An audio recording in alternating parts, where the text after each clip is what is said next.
Hello, friends. I have a very special story to read you today. It's called Kitty's Tea Party. It is a story by Sister Regine Fanning, RSM, illustrated by Dan Molidar. I wonder if you can figure out why this story is so special to me. Once upon a time, a fairy tale became real. It happened far across the Irish Sea in Dublin to a little girl named Catherine McAuley, Kitty. Do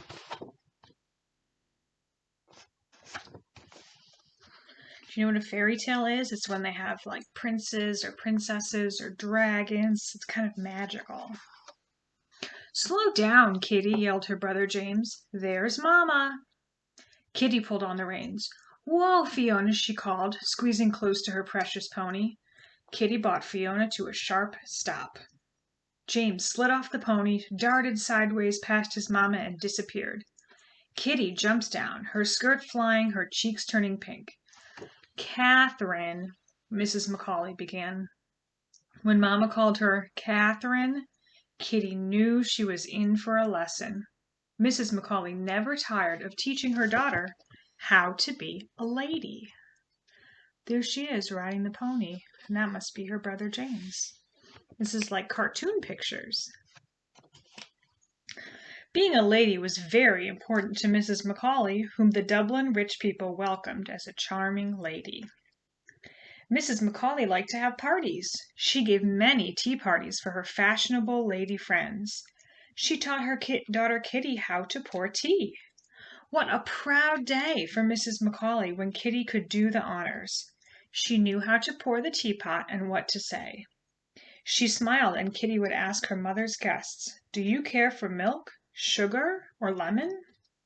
Someday, thought Mrs. McAuley, my daughter will be a gracious Irish lady. Kitty will give tea parties of her own. Look, there she is pouring the tea. And those are her fancy friends. Can you see them?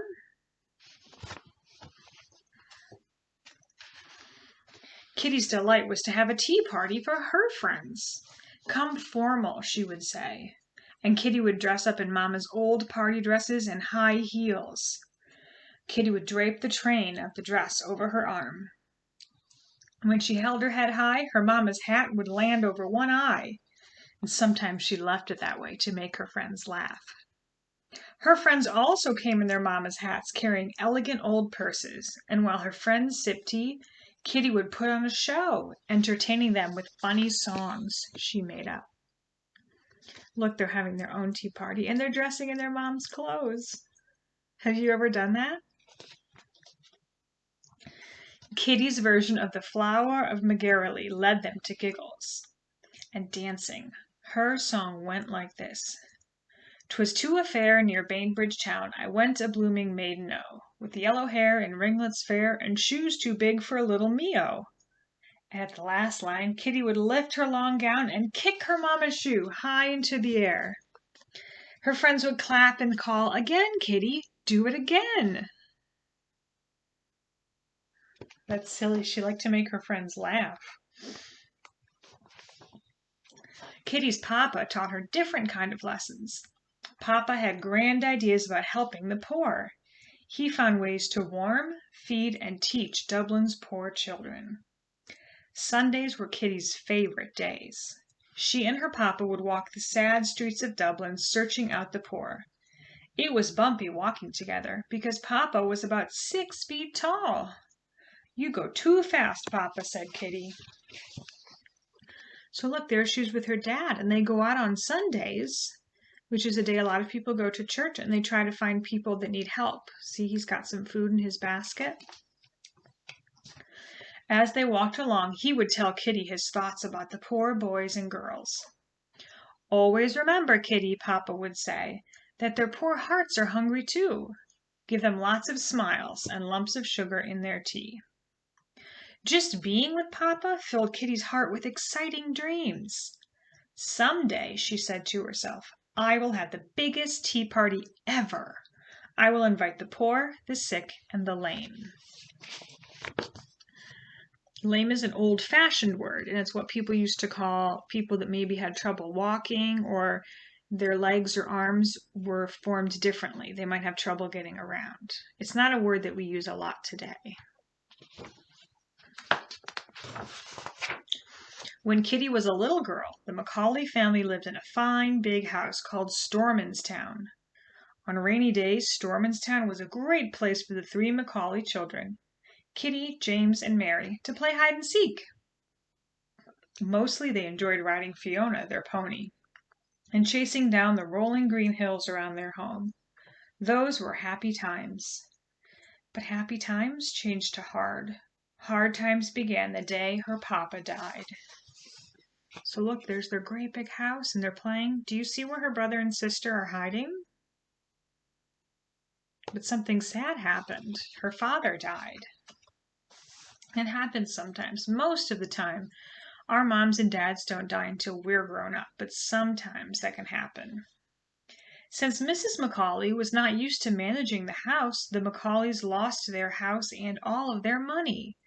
The children were sent to live with their uncle, and then a friend of their mother's. And shortly after that, Mrs. McAuley died. So Kitty had no mother and no father. She was an orphan. She knew how it felt to be alone and poor. The fine house, her fancy hats and tea parties were over, but not her mama's lesson. So both her mom and her dad died, and so they had family that were trying to take care of them, but that can be hard sometimes. So sometimes Kitty felt alone. But she still remembered what her mom and dad taught her. I wonder what she'll do when she grows up with all that. Kitty had learned to be a gracious lady. Wherever she went, her goodness beamed joy to others. And then the fairy tale thing happened. A rich couple, the Callahans, invited Kitty to live with them, and she became like the daughter they always wanted.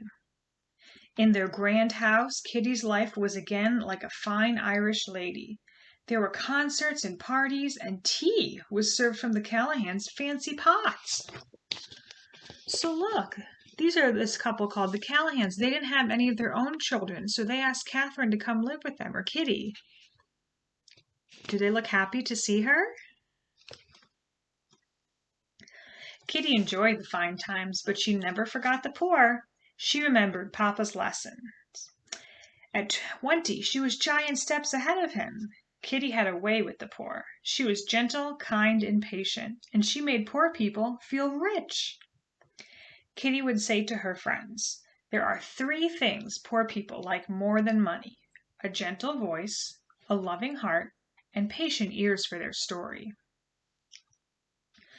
She told a friend, "I would rather be cold and hungry than any poor children go to bed cold and hungry." And Kitty was not afraid to help the poor. So look, she's helping someone. And she doesn't just give them money and things, she's very kind to them. And people like that when you're kind to them. Some people weren't, though. They didn't like it. When the Callahans died, Kitty got their house and their money. They left her $1 million. There's a lot of love in her, Mr. Callahan had said. She will know what to do with it. The Callahans also left Kitty the fancy teapot. What did Kitty do with that pot? Did she lock it away just to look at? Did she sell it for lots of money? Absolutely not. Kitty had her tea party. She set the table with the finest linen and the best dishes.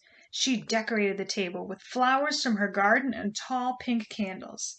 And then she sent out a fancy invitation. Oh, do you see that fancy tea party she's having? Who do you think she'll invite to her tea party? Kitty McAuley invites you to her tea party. Everyone, please come. Kitty put on the kettle to boil water for the tea.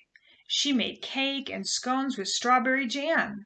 And when everything was ready, Kitty opened the doors of her mansion.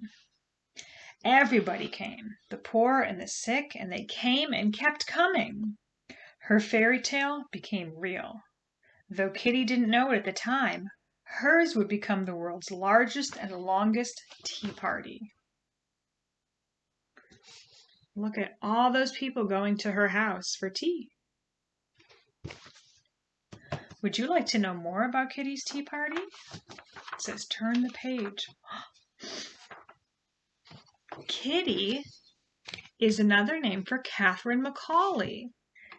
She is the founder. That means she started the Sisters of Mercy. And the Sisters of Mercy is what I am. I'm a sister just like Catherine. That's why I love this story so much. And what that means is that I'm not married. I don't have any of my own kids, but I love everybody that God made. And I live with other women who love God and love God's people. And we work real hard to share what we have and to help people that need it. So that is my story about Catherine McAuley, or Kitty. What do you think? I hope you liked it. I'll see you later.